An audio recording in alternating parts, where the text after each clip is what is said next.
Hello friends, once again most welcome. Life is all about enjoyment. मैं क्या करने वाला था?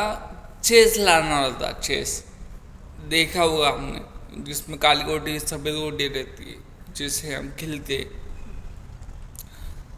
तो फिर बाद में ऊपर से थॉट आया, कोई इंटरेस्ट ले नहीं रहे, तो समझा क्या मतलब है। ठीक है, लेकिन अभी पॉइंट पे आता हूँ। समझाना क्या है, मतलब एक वाइट राजा जो होता है उसकी सेना होती है, और ब्लैक राजा होता है उसकी ब्लैक सेना होती है। वाइट राजा कौन है? जिसको आप बोल सकते हो भगवान।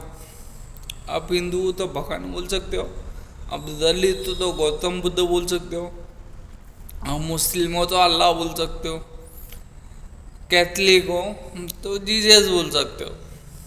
ठीक है, और हो गया राजा। फिर वाइट सेना कौन है? जो सत्कर्म करते हैं, मतलब सही काम करते हैं, गलत काम कभी किया नहीं उन्होंने, वो वाइट राजा है, वाइट सेना है। और ब्लैक सेना कौन है और ब्लैक राजा कौन है? ब्लैक राजा वो है जिसको हम शैतान बोलते हैं। कि भगवान है तो शैतान है, भगवान नहीं है तो शैतान भी नहीं है। सिंपल बात है। वो शैतान है, और इसकी सेना कौन है? जो बुरे कर्म करती है। वो राजा उनसे बुरे कर्म करवाता है। यहाँ पे नियत के लिए आपको वहाँ पर बुरे कर्म करने वाले वो बीच में पैदा करते हैं, या सही कर्म करने वाले में बीच में पैदा करते हैं। इसमें किसी भगवान का कुछ ये नहीं है। पिछले जन्मों के कर्मों के आधार पर आपको यहाँ पैदा करेगी, नहीं तो वहाँ पैदा करेगी, उसमें कुछ नहीं कर सकते। लेकिन एक बात है, आपके ऊपर डिपेंड करते हैं कर्म कौन से करने। अभी कोई बुरे कर्म करने किए होंगे मैंने, तो मैं यहाँ पे बैठा हूँ। नहीं, सही कर्म किया होता तो ऑब्वियस बात है यहाँ नहीं बैठा होता।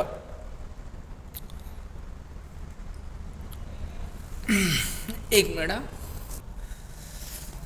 साला भूल जाता हूँ बार बार क्या बोलना है क्या नहीं बोलना है।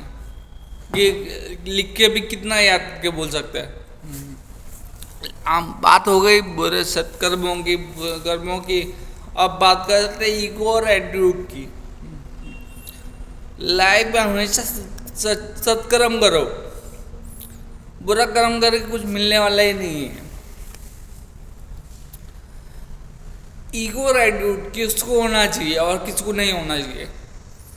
ईगो एटीट्यूड, अगर आप करोड़पति हो, बहुत मेहनत किया है, करोड़ रुपए जमा कर लिया है, तो आपके पास एटीट्यूड और ईगो होना ही चाहिए, कंपलसरी होना चाहिए। जब आपके पास 1 रुपया नहीं था, आपका साथ किसी ने दिया नहीं, और जब आपके पास करोड़ आ गया तो सब लोग आपके साथ खड़े। इससे अच्छा वो अकेले खड़े रहो ना, क्या प्रॉब्लम है? पहले भी अकेले रहे, बाद में भी अकेले रहो। लेकिन करोड़पति बनोगे तभी एटीट्यूड ईगो होना चाहिए। पता चला आप रिक्शा चला रहे हो, 2 लाख की रिक्शा लिए, वो भी किस्तों पे, और भी आप लाड में बोल रहे हो नहीं चलेंगे, नहीं जा सकते। अरे तुम्हारी जात का भाई था हमारा, किस बात का एटीट्यूड, किस बात का कौन? बारिश हो रही है, एक आदमी 2 घंटे से रिक्शा दिख रहा है, गलती से आप उसके सामने आए, आपने उसको बोला मैं नहीं जाऊंगा, तो फिर वो क्या फील करेगा? अब उल्टा कर लो ना, आप भी कहीं इमरजेंसी में फंसे हो, कोई साधन नहीं जाने का, कोई वाहन नहीं है, और आप आते हो, आप वहाँ ईगो दिखा रहे हो। आप, मेरे को पता है आपको पता नहीं होगा कि आप दिखाते हो, लेकिन एक्चुअल में वहाँ है। और एटीट्यूड वो किसको होना चाहिए? जो खूबसूरत लड़कियां होती है ना, उनको एटीट्यूड और ईगो, घमंड होना चाहिए। लेकिन एक पहले स्टोरी बोलता हूँ, वो बाद में एक्सप्लेन करता हूँ। जब मैं FY में था ना, तभी एक कॉलेज में कोई इवेंट चल रहा था, स्पीकर लगाए थे, सब लोग नाच रहे थे। वहाँ पे देखा मैंने एक काली लड़की थी, काली लड़की, सब लोगों के बीच में वो खड़ी थी और उसको एक लड़के ने प्रपोज मारा। तो उसका आंसर क्या था? ना, नहीं। मेरे को समझ में नहीं आया यार, ना तुम्हारी शक्ल है, ना तुम्हारे पास कोई फिगर है, तो फिर तुमने ना कैसे है बोला? इसीलिए बोल रहा हूँ कि ईगो, एटीट्यूड, घमंड सिर्फ सुंदर लड़कियों को ही होना चाहिए। इसका मतलब ये नहीं कि अगर आप खूबसूरत तो आपको ईगो, एटीट्यूड मांगता है। आप सीता जिसे पवित्र हो तो ही आपको ईगो और घमंड होना चाहिए, एटीट्यूड होना चाहिए। क्योंकि 10 लोगों से बात करने वाली सीता नहीं हो सकती। सीता खाली राम की थी और किसी की नहीं थी। रावण ने चाहा, लेकिन उसका क्या हुआ सब पूरी दुनिया जानती है। बस इतना ही बोलना था और कुछ नहीं। किसी को तो इंटरेस्ट लगता है नहीं, क्योंकि सुनना ना किसी को पसंद नहीं। खाली दुनिया का दिखावा करते कि हम सुन रहे होते ना तो बहुत लोग का अभी तक भला हो गया होता।